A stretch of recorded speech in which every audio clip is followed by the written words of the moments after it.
Springtrap is a cheater. He cheats like crazy. He doesn't really chase the player. He just teleports into position right before the camera glances back at him, then stops the moment he's off screen. When he's not on camera, he clips through walls, moonwalks around like he's Michael Jackson, and just generally does whatever he wants. Then, afterwards, I animate Springtrap into position so that he's always in the perfect spot right when the player looks at him. Animating Springtrap ahead of time would cause a lot of headaches. How fast can he go? What if he overtakes the player camera? Most importantly though, 90% of that animation would end up being irrelevant because it's a chase sequence and Springtrap is only visible during a handful of moments. Animating stuff that happens off camera and never gets seen is a waste of time. Before returning to Bonnie with the gas can, we stop by the office to chat with Golden Freddy again. One subtle detail you might not have noticed is that the particles in the air change color based on which animatronic you're speaking to. Normally, they're just amber, red, and off-white, making them look like embers or sparks, but when you speak to Golden Freddy, they turn gold. When you speak to Bonnie, they turn blue. When Springtrap chases you, they turn purple. The fog in the room also changes color.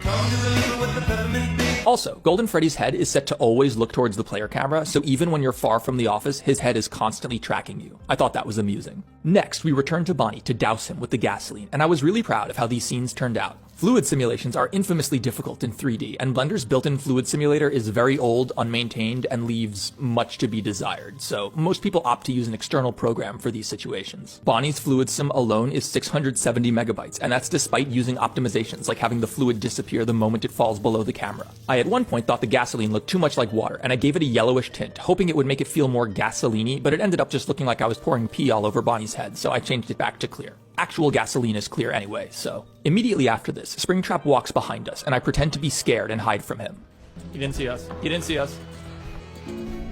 Of course, he was always just gonna walk down this hallway and then stop the moment he went off screen, though you'll notice his sound effects remain even after he's gone. This is because his 3D speaker is separate from the rest of him. The speaker needed to be animated separately because Springtrap isn't actually chasing the player most of the time. Then, the chase begins.